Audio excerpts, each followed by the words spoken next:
Hello everyone, welcome back to my channel. In this video we'll show you how to reduce RAM usage on Windows 11. So let's get started. First, end unnecessary apps or programs. Press the search icon in the middle of the taskbar and input Task Manager.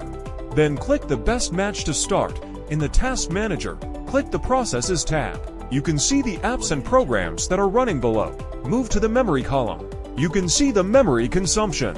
Right-click the program and select End Task on the pop-up menu. Choose the app that you don't need at that moment, or you can select the one that occupies too much memory. Second is Disable Startup Apps. Some programs will automatically start up when you're running the computer. Click the search icon to input Task Manager. Click it to launch. Go to the Startup tab. You can see a bunch of apps that running at the startup. Right-click the app and click Disable. Third, defragment hard drive.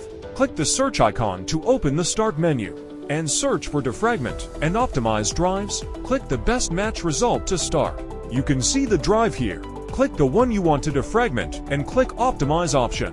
Wait for the defragment is finish. While finish, restart your computer and see if your memory usage is a relief.